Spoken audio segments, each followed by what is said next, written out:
Jake Mitchell stood in the Great Hall of the Galaxy Council. The room was huge, bigger than 10 football fields put together. Lights shone down from the ceiling like stars. Around him sat 47 different alien species, each one strange and different from the others. The human ambassador kept his hands behind his back. His heart was beating fast, but he did not let it show on his face. Today would decide the future of all humanity in the galaxy. The Zilani counselor rose from her seat. She was tall and made of what looked like living crystal. When she spoke, her voice sounded like glass breaking. The Galaxy Council has reached its decision about the human species. Jake felt a cold chill run down his back. He had been fighting this battle for months. The other species said humans were too dangerous, too wild, too hard to control. They said humans started too many fights and took too many risks. The human species has been found guilty of aggressive expansion, the Zilani continued. They have built too many weapons. They have taken over worlds without permission. They refuse to follow the rules that keep peace in our galaxy. Other alien counselors made sounds of agreement. The Thraxians clicked their claws. The Morvac made low, growling sounds. The floating gas beings called the Ethereals pulsed with angry colors. Captain Lisa Hayes watched from the gallery above. She was the commander of the human defense fleet. Her ships waited in orbit around the planet, ready to protect the human colonies if needed. But she knew that fighting here would only make things worse. The Zilani raised one crystal in hand. The Galaxy Council votes on the punishment for humanity. One by one, the alien species cast their votes. Jake counted them in his head. The result was clear before they even finished. 45 votes to exile humanity. Only 2 species voted to let humans stay. Humanity is banished from civilized space, the Zilani announced. All human settlements, military forces, and civilians must move beyond the outer rim boundary. You have 6 months to complete this exodus. Jake stepped forward. The hall became quiet. Even the air seemed to stop moving. I speak for all humanity, he said in a clear, strong voice. We came to this galaxy in peace. We shared our knowledge and our friendship. We helped fight the Zephyr plague that killed millions. We stopped the robot uprising on Kepler 7. And yet you build weapons that could destroy planets, the Zilani replied. You expand your territory without asking permission. You are too unpredictable, too dangerous to live among peaceful civilizations. Jake felt anger rising in his chest, but he kept his voice calm. We build weapons to protect ourselves. We expand because we need room for our growing population. We are not the monsters you make us out to be. The decision is final, the Zilani said. The Outer Rim is where dangerous species belong. Perhaps exile will teach you wisdom. The human ambassador looked around the hall one last time. These beings had been his friends once. He had eaten at their tables, learned their languages, shared their celebrations. Now they looked at him like he was a wild animal that needed to be caged. You think you are sending us to die? Jake said quietly. The Outer Rim is full of dangers. Energy creatures that eat starships. Primitive tribes that fight endless wars. Ancient machines that kill anything that comes too close. He paused and looked directly at the Zilani. But you have no idea what you have just done. You have not destroyed humanity. You have set us free. The council chamber erupted in shocked sounds. How could the human speak of freedom when he had just been sentenced to exile? The Zilani's crystal form flickered with confusion. Jake turned and walked toward the exit. His footsteps echoed in the vast hall. Captain Hayes met him at the door. How long do we have? She asked. 6 months, Jake replied. 6 months to move 12 billion people and everything we have built in this galaxy. It is not enough time, Hayes said. Then we will make it enough, Jake answered. Contact Admiral Carter. Tell him to begin the evacuation immediately. We are going to the Outer Rim. Within hours, the human fleet was moving. Ships that had been exploring distant stars turned back toward human space. Military vessels that had been patrolling trade routes began loading supplies. The great colony ships that had brought humans to the galaxy started preparing for another journey. Admiral Ryan Carter stood on the bridge of his flagship, the Endeavor. He was a tall man with gray hair and scars from many battles. His officers worked around him, coordinating the biggest evacuation in galactic history. "Sir, we have reports from all sectors," his communications officer said. "The civilian transports are ready to begin loading. The military fleet is preparing to escort them." "What about our settlements?" Carter asked. "The colonists are packing everything they can carry. They are destroying what they cannot take to keep it from falling into alien hands." Carter nodded. Humanity had built cities on 100 worlds. They had farms that fed millions, factories that made everything from clothes to starships, research stations that studied the mysteries of the universe. All of it would be left behind. Dr. Karen Price entered the bridge. She was the head of human scientific research. Her team had been working day and night to copy all of humanity's knowledge onto portable storage devices. "Admiral, we have a problem," she said. "What is it?" "The outer rim is not empty. Our long-range scans show signs of life, but not the kind we recognize. There are energy readings that do not match any known technology. There are structures that look like they were built by someone, but they are older than any civilization we know about." Carter frowned. "Are you saying there are other species out there?" "I am saying there are things out there that the Galaxy Council does not know about. Things that might be the reason why the Outer Rim is considered forbidden territory." The Admiral looked out at the stars. Somewhere beyond the edge of known space, humanity would have to build a new home. They would face dangers that no one understood, but they would face them together. "Doctor, make sure we take every piece of scientific equipment we can carry. We are going to need all the help we can get."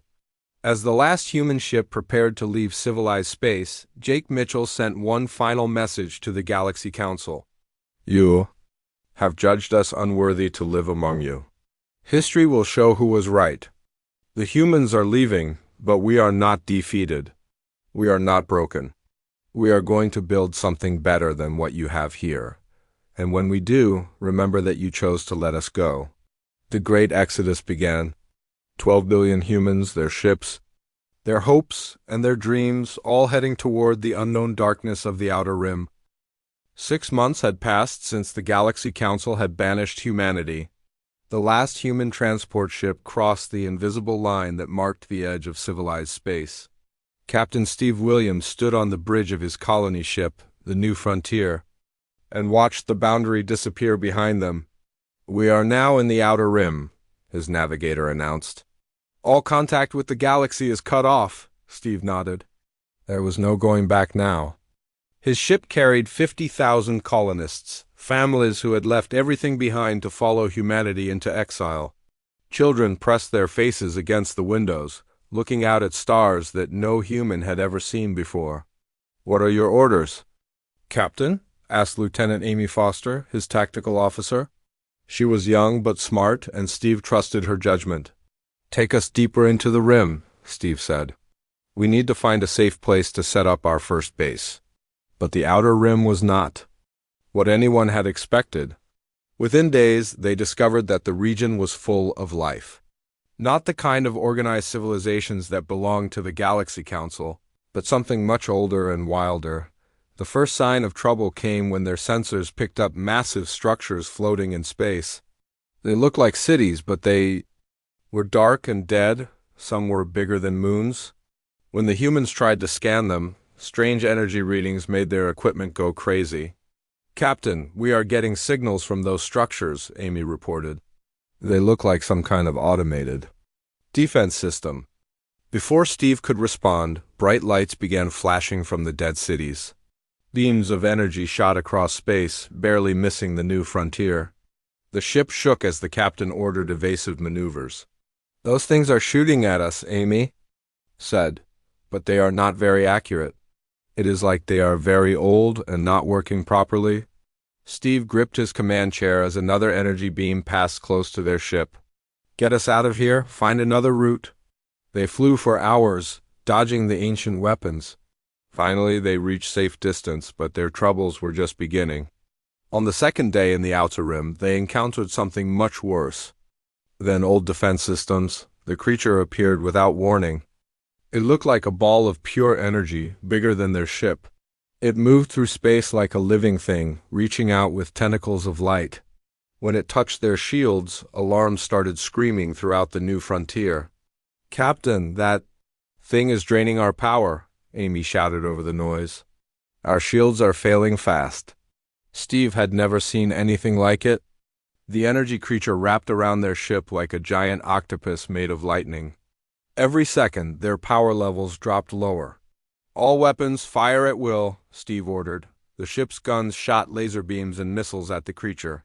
But the weapons passed right through it without causing any damage. The thing was not made of solid matter. It was pure energy, and normal weapons could not hurt it. "Captain, I have an idea," Amy said. "What if we reverse our shield polarity? Instead of keeping energy out, we could push energy away." "Do it," Steve replied. They had no other choice. Amy's fingers flew over her control panel. The ship's shields flickered and changed. Suddenly, instead of being drained, the creature was being pushed back. It made a sound like screaming wind and let go of their ship, but they were not safe yet. The energy creature called to others of its kind. Within minutes, 3 more appeared. The humans found themselves surrounded by beings of pure light and electricity. That was when the aliens arrived. 4 ships came out of nowhere, moving fast and firing strange weapons. The newcomers looked like they were made of metal and crystal, but they flew like living creatures.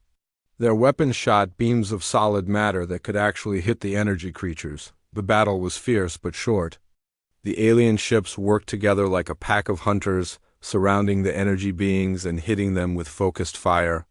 One by one, the creatures fled back into deep space. When the fight was over, one of the alien ships came close to the new frontier. Steve could see it clearly now. It was not like any ship he had ever seen. It looked grown rather than built, with organic curves and crystal windows. "Captain, we are receiving a transmission," his communications officer said. "But it is not in any language we know." Steve took a deep breath. This was humanity's first contact with the natives of the Outer Rim. "Put it on screen." The alien who appeared was unlike anything in the Galaxy Council. It had 4 arms, each one thick with muscle. Its skin looked like natural armor, dark green with golden stripes. Its head was large, with small eyes that seemed very intelligent. The creature spoke in a language that sounded like growling and clicking. The New Frontier's computer tried to translate, but could only pick up a few words. "Friend," the computer said. "Help, danger, energy eaters." Steve stepped forward. "I am Captain Steve Williams of the human ship New Frontier. Thank you for helping us." The alien tilted its head, listening to the translation. Then it spoke again, more slowly this time. "I am War Leader Krax of the Corvin tribe," the computer translated. "You fight the Devourers. This is good. Most strangers die quickly here." "Devourers?" Steve asked. Krax made gestures with his 4 arms. "The energy eaters. They have hunted in this region for thousands of years. They eat the life force of ships and their crews. No species has ever found a way to defeat them permanently." Amy stepped up beside her captain. "How did you know how to fight them?" "We have been fighting them for generations," Krax replied. "We have learned their patterns, but they always return. Our weapons can hurt them, but we cannot kill them completely." Steve thought about what Amy had discovered during their first encounter. What if we could find a way to stop them for good? "Would your people be interested in working with us?" The Corvin warrior was quiet for a long moment. Finally, he spoke. "Humans are new to the Outer Rim. You do not understand the dangers here. The Devourers are only one threat. There are ancient machines that guard dead worlds. There are tribes that have been fighting wars for 1,000 years. There are things in the dark between stars that no one has ever seen and lived to describe. We are fast learners," Steve said, "and we need allies." Krax made a sound that might have been laughter. "Your people saved themselves from the Devourers using a trick we never thought of.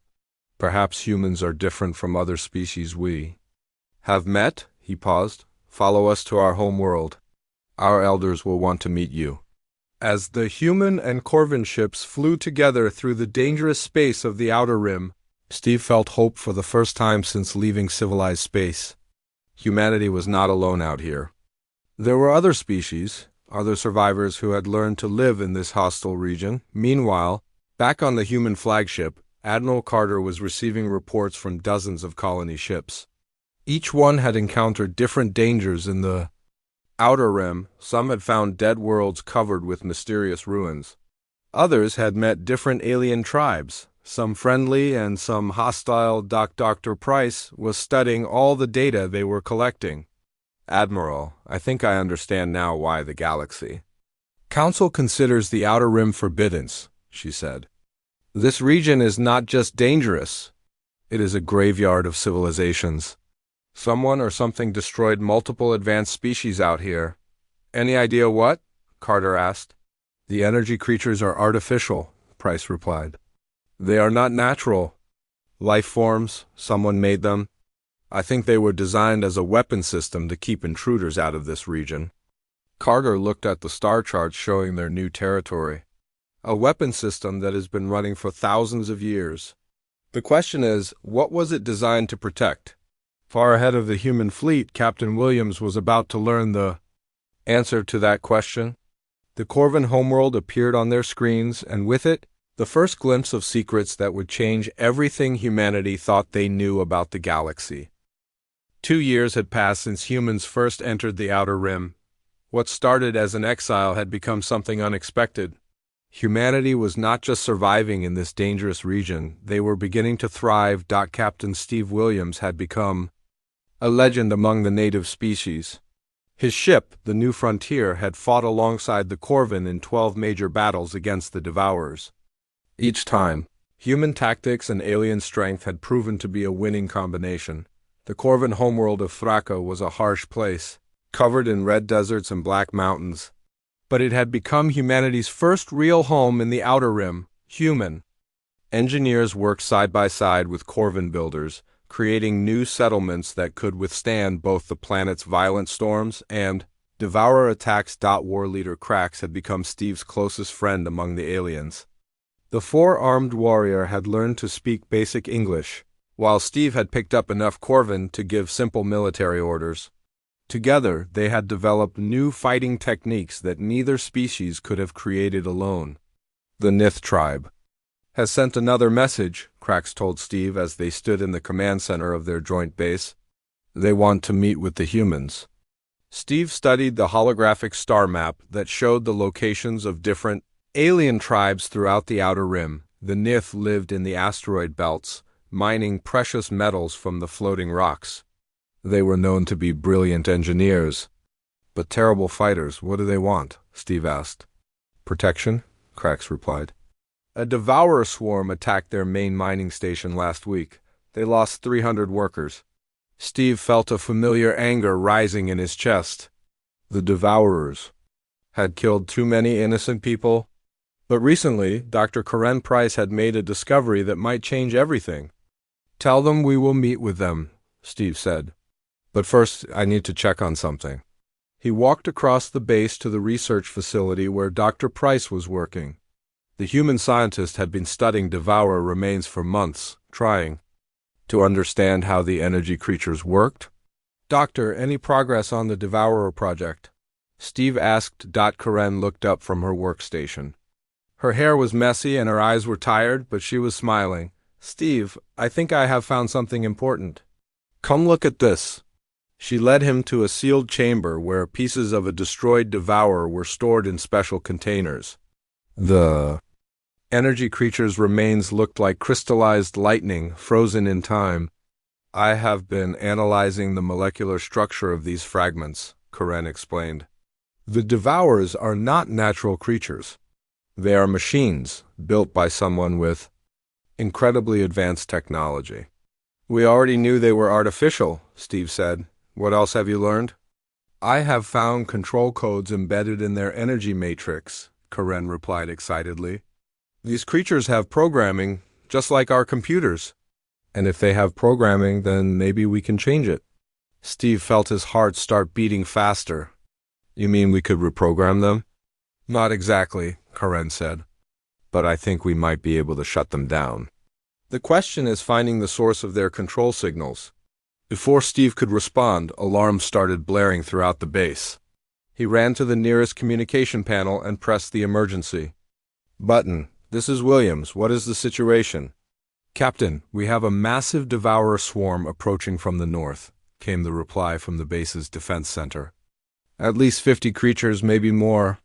They will be here in 20 minutes. Steve grabbed his weapon and ran toward the hangar where his ship was docked.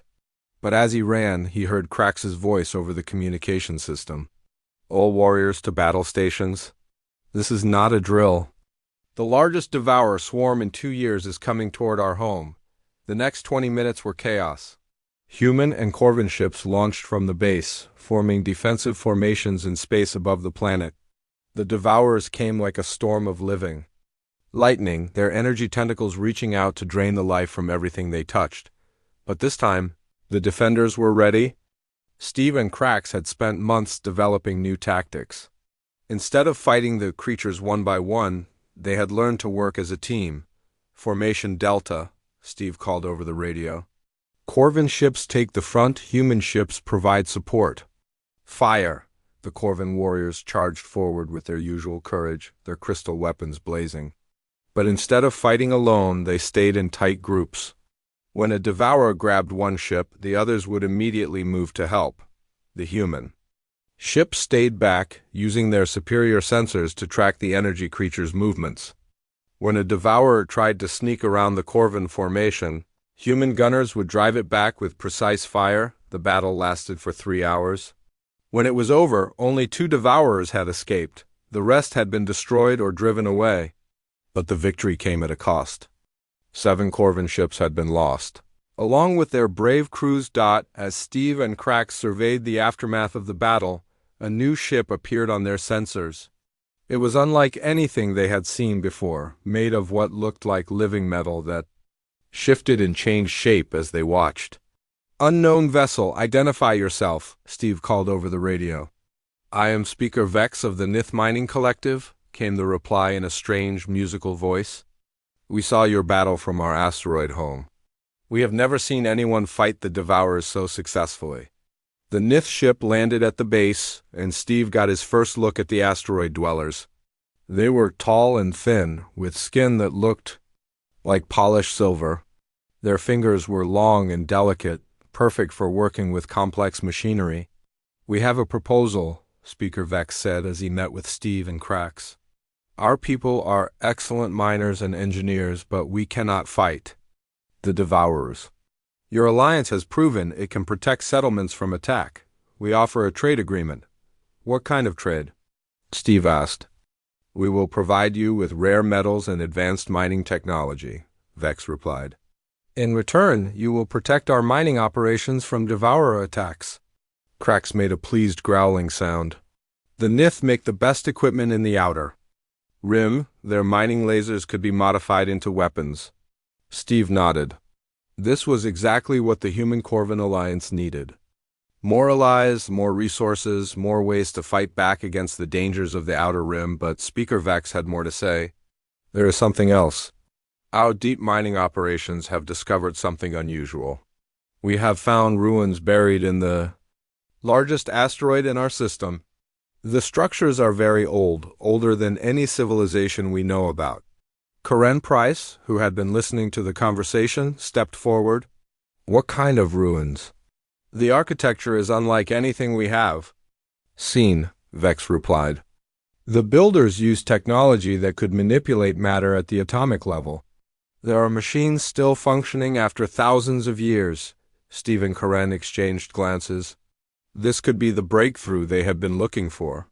We would like to send a research team to examine these ruins, Steve said, if you are willing to allow it. Of course, Vex replied. But be warned, the ruins are not empty. There are automated defenses that have killed several of our explorers. And sometimes, at night, we can see lights moving in the deepest chambers. Whatever built those structures, something of them may still be alive down there. As the meeting ended and the Nith delegation prepared to return to their asteroid home, Steve felt both excitement and worry. The Alliance was growing stronger. But they were also discovering that the Outer Rim held secrets that might be more dangerous than the Devourers themselves. Admiral, Carter's voice came over the communication system from the main human fleet. Steve, we have received similar reports from 3 other sectors. Ancient ruins, active technology, and signs of whoever originally built the Devourers.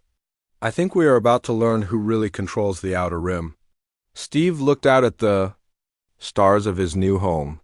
Humanity had been exiled to this dangerous region, but they were not just surviving. They were building something new, something that the Galaxy Council had never imagined possible. The question was whether they were strong, enough to handle what they might find in the ancient ruins scattered throughout their new territory. 5 years had passed since humanity was banished from civilized space. The Outer Rim was no longer a place of exile, but a thriving region under human leadership. The alliance between humans, Corvin, Nith, and 6 other native species had created. Something that even the Galaxy Council could not ignore. Ambassador Jake Mitchell stood on the observation deck of Unity Station, the massive space station that served as the capital of the Outer Rim Alliance. Through the huge windows, he could see ships from a dozen different species working together. Human cargo vessels unloaded supplies while Corvin warships patrolled the area. Nith mining ships brought precious metals from the asteroid fields. And the graceful vessels of the aquatic fen carried biological research between the water worlds. The transformation had been incredible. What started as a desperate fight for survival had become the foundation of a new kind of galactic civilization. The Alliance controlled 50 star systems and had a combined population of over 20 billion beings. Jake's thoughts were interrupted by an urgent communication from Admiral Ryan Carter.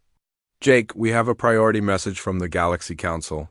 They want to talk. Jake felt a cold sensation in his stomach.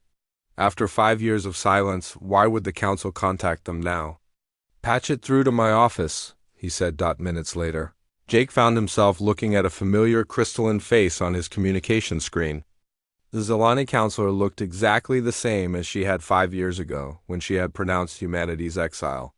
Ambassador Mitchell, the Zilani said, her glass-like voice carrying across the stars. The Galaxy Council requests a meeting.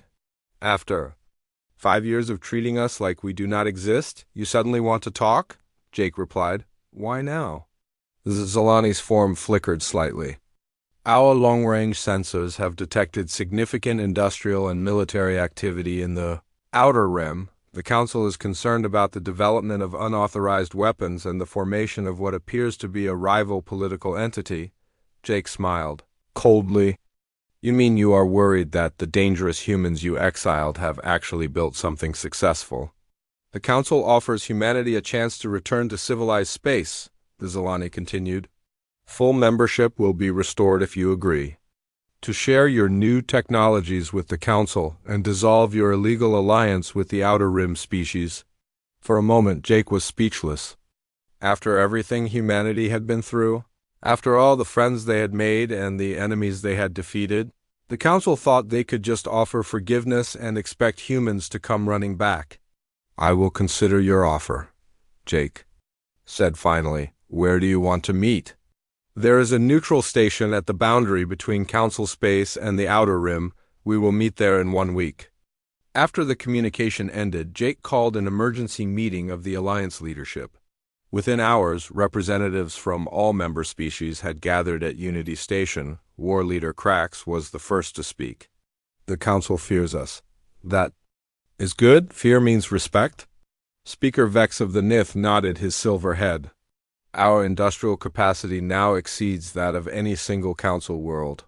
Our mining operations produce more rare metals than the entire Centauri sector.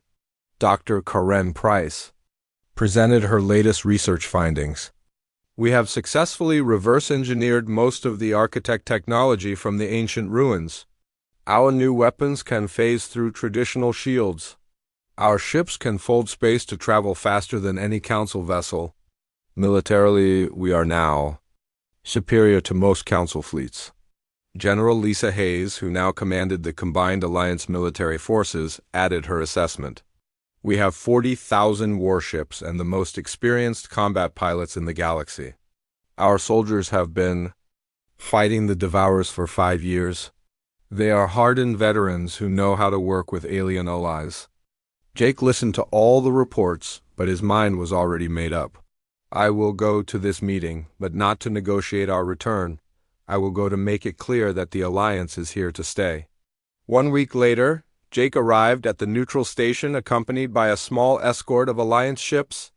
The Council delegation was already waiting, led by the Zilani Counselor and representatives from the major galactic powers. The meeting took place in a sterile conference room that floated in space between the two fleets. Jake entered wearing the simple blue uniform of the Alliance diplomatic corps. Across from him sat the alien beings who had once judged humanity unworthy of galactic citizenship. Ambassador Mitchell, the Zilani began, the Galaxy Council welcomes you back to civilized space. I am not back, Jake replied firmly. I am here as the representative of the Outer Rim Alliance, a sovereign political entity that includes humanity and 9 other species. The Morvac representative, a large creature covered in dark fur, growled angrily. You were exiled criminals. You have no right to form your own government. Jake activated a holographic display that showed the Alliance's territory and capabilities. Star systems with thriving colonies appeared in the air above the table. Industrial centers that could build a starship every day. Military bases that housed fleets larger than most Council navies. This is what you called impossible, Jake said. You said the Outer Rim would destroy us. Instead, we tamed it. We defeated the Devourers. We united species that had been fighting for thousands of years. We built a civilization based on cooperation instead of domination. The Thraxian delegate clicked his claws nervously. Your military buildup threatens the peace of the galaxy. The Council cannot allow a rogue power to exist on our borders. Rogue power? Jake laughed. We have never attacked a Council world. We have never threatened Council shipping. We have defended ourselves and built a home for the species that you considered worthless.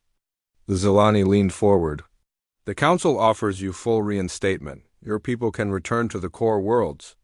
Your colonies can rejoin galactic civilization. All we ask is that you share your new technologies and agree to Council oversight of your military forces. Jake stood up from his chair. You still do not understand, do you? We do not want to come back. We have built something better than what you have here. He gestured toward the holographic display. In the Alliance, every species has an equal voice. Decisions are made by consensus, not by the votes of the largest powers. We share our technologies freely with our allies. We protect the weak instead of exploiting them. The Council representatives began arguing among themselves.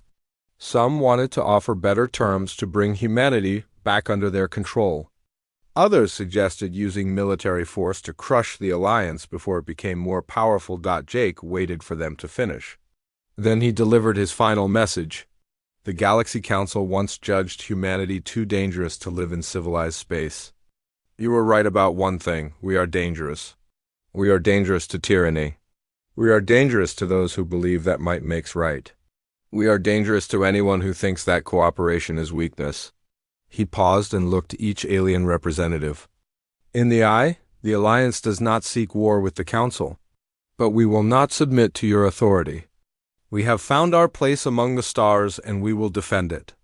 The Zilani's crystalline form pulsed with what might have been anger or fear. The Council will not tolerate a rival power. If you will not submit peacefully, then other measures will be considered, Jake smiled. Ambassador, you are welcome to try. But remember, you are the ones who taught us that the galaxy is not big enough for both of our ways of life. As Jake prepared to leave the station, Admiral Carter's voice came through his communicator. Jake, our sensors are picking up a massive Council fleet gathering at the border. It looks like they have decided that talking is not enough. Jake looked out at the stars that had become humanity's new home. Then they will learn what we learned in the Outer Rim. Sometimes, the only way to build something new is to fight for it. The meeting was over. The Council had made their choice, and so had the Alliance. The next phase of humanity's journey in the stars was about to begin, and this time, they would not be running away from a fight. The Galaxy Council fleet was the largest military force ever assembled. 800 warships from 20 different species had gathered at the edge of the Outer Rim. Their mission was simple: destroy the Alliance and bring the region under. Council Control, Admiral Ryan Carter, stood on the bridge of his flagship, watching the enemy fleet approach. The Alliance had only 400 ships, but they were crewed by veterans who had been fighting in the dangerous Outer Rim for 5 years. More importantly, they had weapons and technology that the Council had never seen before. "Admiral, the Council fleet is demanding our surrender," his communications officer reported. "Tell them we are not interested," Carter replied. "All ships, take positions. Today we show the galaxy what the exiled have become." The battle began at the ancient ruins where the Alliance had first discovered architect technology. The massive stone structures floated in space, like silent witnesses to the conflict about to unfold. The Council fleet attacked in the traditional way, with their largest ships in front and smaller vessels providing support. They had overwhelming firepower and numerical advantage.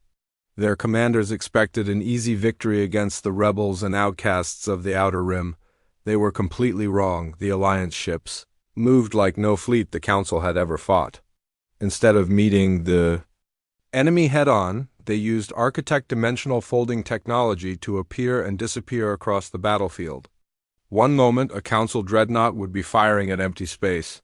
The next moment, Alliance fighters would materialize behind it and strike at its weakest points. Captain Steve Williams led a squadron of human and Corvin ships in the opening attack. His target was the Council flagship, a massive Zalani crystal ship that coordinated the entire enemy fleet. "Remember the plan?" Steve called over the radio. "Hit them fast, then disappear before they can respond." His ships folded space and appeared directly above the flagship. The Council shields were designed to stop normal weapons, but Alliance guns fired architect particle beams that simply phased through the barriers as if they were not there. The crystal ship's hull cracked under the assault. Bright lights flickered as its systems failed.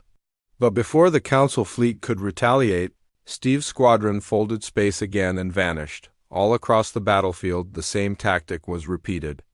Alliance ships would appear, strike hard, and disappear before the enemy could target them effectively. The Council fleet found itself fighting shadows, but the Alliance had one more surprise. Dr. Karen Price had finally solved the mystery of the Devourers.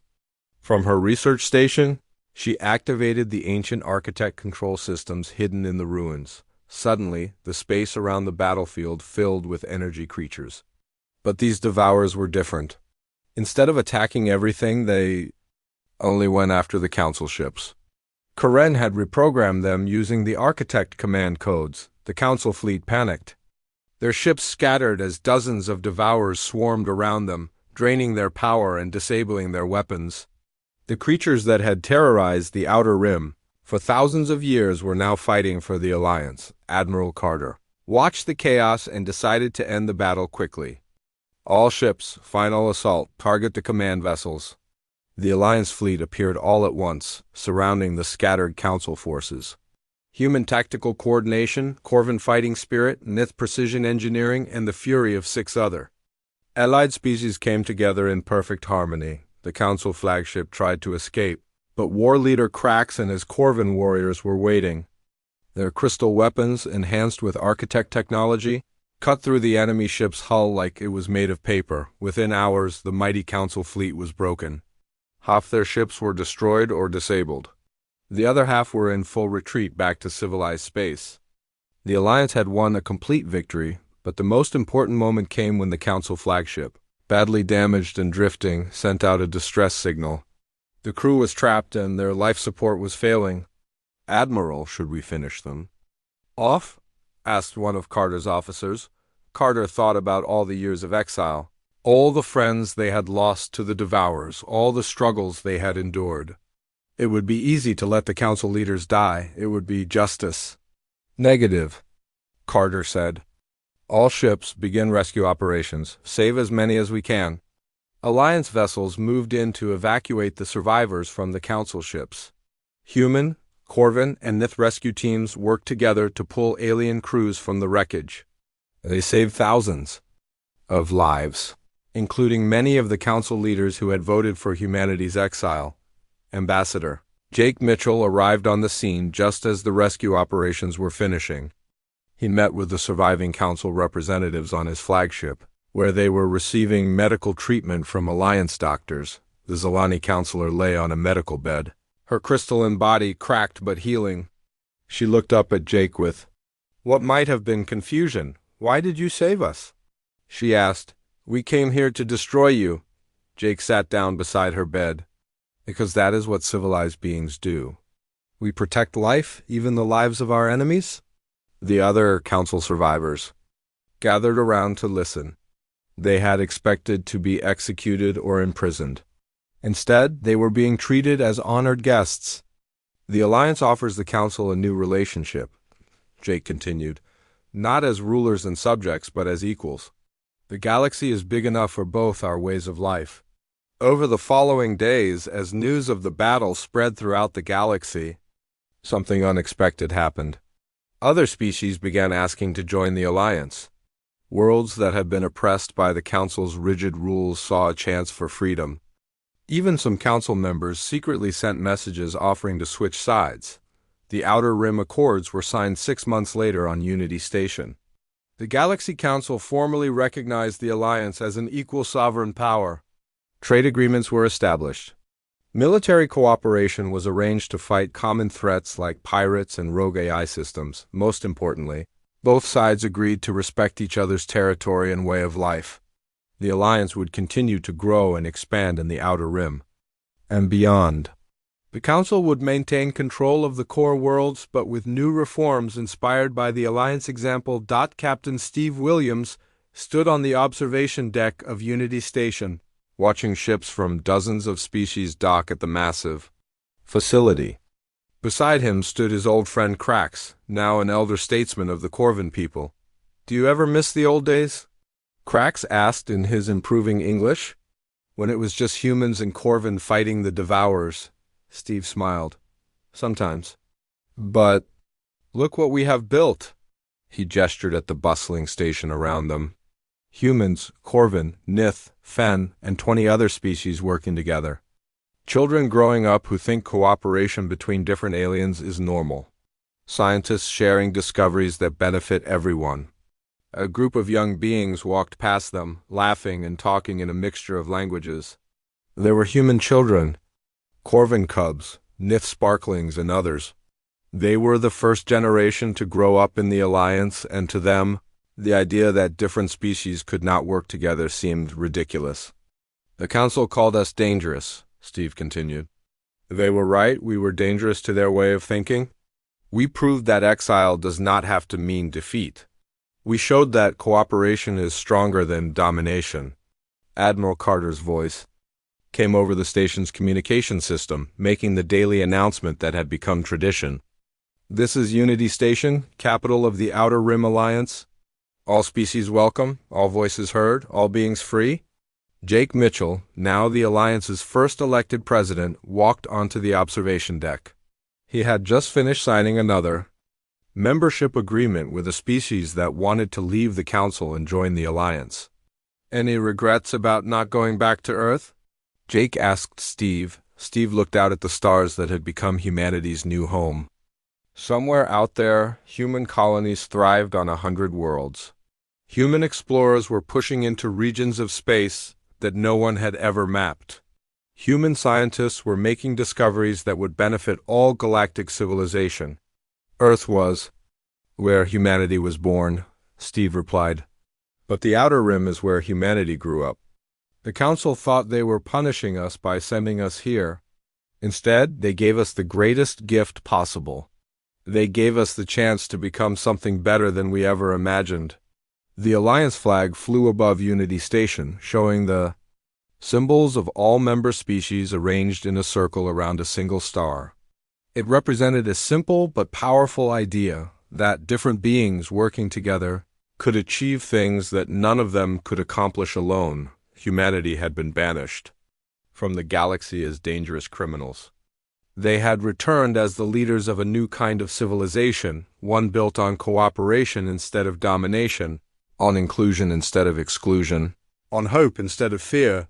The exiled had indeed conquered the Outer Rim, but their greatest victory was not military conquest.